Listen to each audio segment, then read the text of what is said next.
Pues con motivo de la visita de Papa a México, la UNIVA como Universidad Católica se congratula con su visita, por lo que en este espacio hablaremos un poco sobre su presencia en nuestro país. Para esto se encuentra el padre Armando González Escoto conmigo, director de publicaciones de esta casa de estudios. Muchas gracias, padre, por estar aquí. Gracias a ustedes.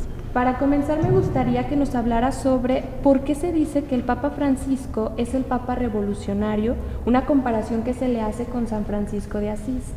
Bueno, comenzaron a presentar al Papa como revolucionario de un modo mediático, en cuanto que hizo cambios que pudieran entenderse revolucionarios.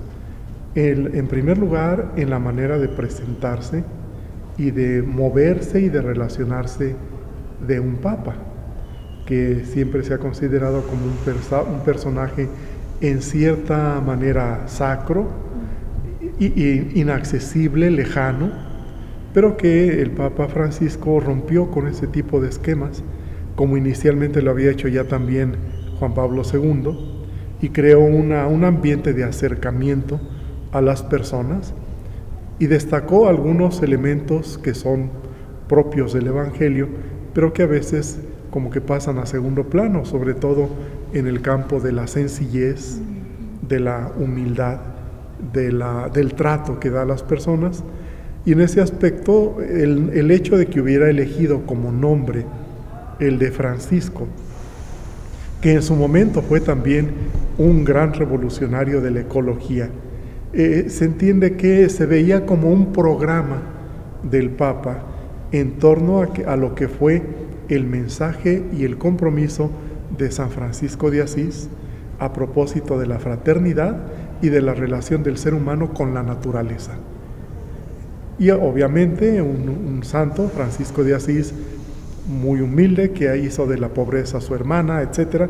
Entonces, en ese sentido, se le asocia porque eligió llamarse así y porque ha buscado la manera de rescatar una vez más esos valores. ¿Por qué la elección de la Ciudad de México, Ecatepec, Chiapas, Tuxtla Gutiérrez, Morelia y Ciudad Juárez por el Santo Padre? Bueno, desde luego la Ciudad de México es la capital del país, es la capital federal, la ciudad con más habitantes en nuestro país, el lugar donde están obviamente los poderes federales. El Papa es desde luego un jefe de Estado, los papas son jefes de Estado desde hace 1200 años, entonces no es ni un artificio ni una novedad. Es evidente que el Papa llega a la capital, visita el santuario del Tepeyac, se visita al presidente del país y a partir de ahí se desarrolla la gira. Eso es, diríamos, un aspecto que me parece fundamentalmente práctico, ¿verdad? Para empezar la visita a un país. Además, México fue en su origen la segunda sede de la evangelización en el siglo XVI. La primera fue Tlaxcala. Después de Tlaxcala fue México, y en la Ciudad de México hubo misioneros sumamente destacados, como Fray Pedro de Gante, como Fray Bernardino de Sahagún, o el mismo Juan de Zumárraga, que establecieron parámetros de evangelización revolucionarios también para la época. Y podríamos seguir leyendo esas otras ciudades, por lo menos otras dos, en esa misma memoria histórica de lo que fue Vasco de Quiroga para Michoacán, o de lo que fue Bartolomé de las Casas para Chiapas, o lo que fueron los misioneros jesuitas y franciscanos en Chihuahua, ¿verdad? Que en la Tarahumara, los jesuitas han desarrollado desde hace mucho tiempo una labor muy impresionante. Pero no solamente el aspecto de memoria histórica, por supuesto que no se desconoce, pero el Papa personalmente eligió esos lugares, eligió otros, pero no, el gobierno no se los permitió. Pero eligió estos porque tienen en el momento actual una problemática bastante severa. Son lugares donde la sociedad ha sufrido bastante a consecuencia de la violencia, del crimen organizado, de la delincuencia, del narcotráfico. Muchos sacerdotes han sido asesinados en esas mismas regiones. Entonces, Chiapas, desde luego, es la entrada a México para todas las personas de Centroamérica. Para los centroamericanos, entrar a Chiapas es como entrar al infierno, y saben que cruzar México es cruzar el infierno, porque les espera todo tipo de amenazas, de riesgos, de extorsiones, de chantaje, de violaciones. Es algo terrible. Nosotros nos quejamos de lo que Norteamérica hace con nuestros migrantes, pero es nada comparado con lo que sufren los migrantes de Centroamérica cuando cruzan a México. Entonces es una situación verdaderamente de ecocidio. Entonces dice uno, ¿cómo es que no nos damos cuenta? Bueno, pues el Papa elige Chiapas para ver si ya nos damos cuenta de que está ocurriendo toda una tragedia contra los derechos humanos, contra el derecho de las personas en esa zona. Hablar de Michoacán, desde luego, tristemente célebre desde hace ya varios años, porque ahí prácticamente desaparecieron los poderes institucionales. El Estado se volvió incapaz de garantizar a la sociedad lo básico, que es la seguridad y la prosperidad. Y se acabó la vida en Michoacán.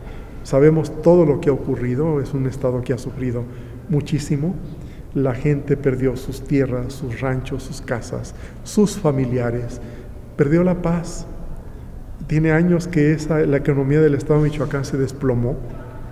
Somos vecinos y a veces ni así nos damos cuenta.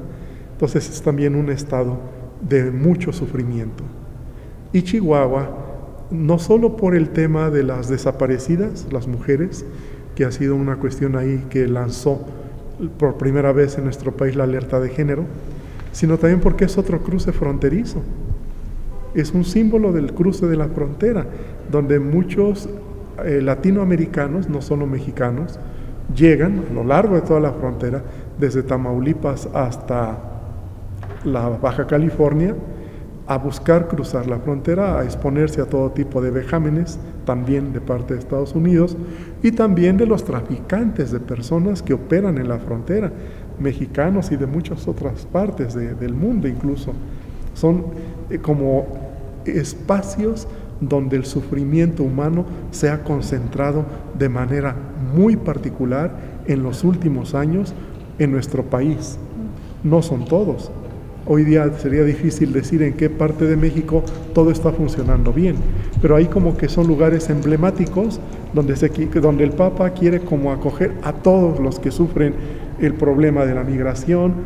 En Chiapas, además, no lo mencioné, pero la cuestión indígena, que sigue siendo un pendiente nacional y latinoamericano.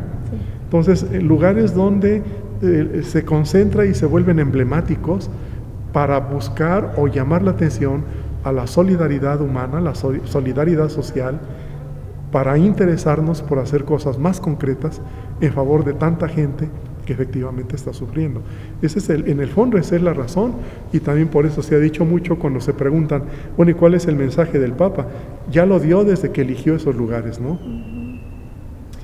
Hay una actividad que se espera por los jóvenes, se va a reunir con los jóvenes en Morelia. ¿Cuáles de las actividades que va a realizar se consideran más importantes? Bueno, yo considero que todas las actividades que va a realizar el Papa son importantes para el sector elegido: indígenas, migrantes, familias con las que también se va a encontrar, jóvenes, personal eclesiástico, es decir, sacerdotes, religiosas, religiosos, seminaristas, hombres de pensamiento, de intelectuales, comunicadores, e incluso el encuentro que tiene el Papa en el Palacio Nacional el sábado por la mañana con el presidente del país, con su gabinete, con el cuerpo diplomático y con invitados especiales, es un evento importante por el mensaje que el Papa va a dar y por la expectativa de que los que asistan le hagan caso, ¿verdad?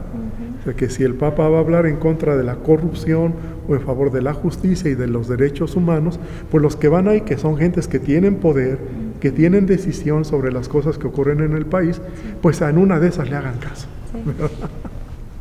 ¿En qué impacta a los jóvenes de una institución católica la visita del Papa?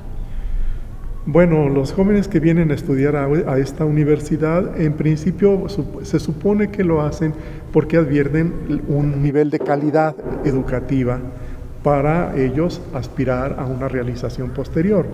Pero se supone que también lo hacen con la expectativa de que la formación de la universidad es más integral. Incluye no solo la capacitación para hacer cosas, sino la capacitación para existir como un ser humano de un mayor nivel, de una mayor madurez y de un mayor compromiso.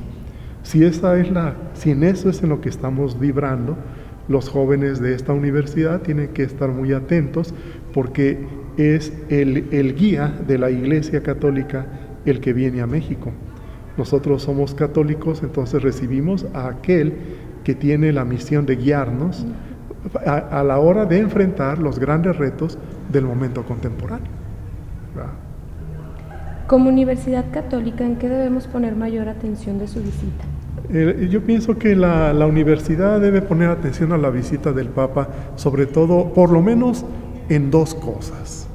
Una, el ejemplo de servicio que nos da el Papa a sus 79 años, una edad en que la gente que sobrevive está felizmente jubilada, y que este hombre, sin embargo, acepta la difícil carga de conducir a la Iglesia a esa edad, con condiciones de salud no del todo positivas, y que, sin embargo, cambia de horario para venir a nuestro continente, enfrenta jornadas muy extenuantes. Bueno, en primer lugar, el ejemplo de servicio. Lo primero que hay que ver es un hombre que a su edad sigue sirviendo a los demás. Y en segundo lugar, poner atención al mensaje. Lo demás ya es folclore, son masas. Lo que importa es el mensaje, qué es lo que nos dice y cómo podemos hacer para convertir en compromiso ese mensaje.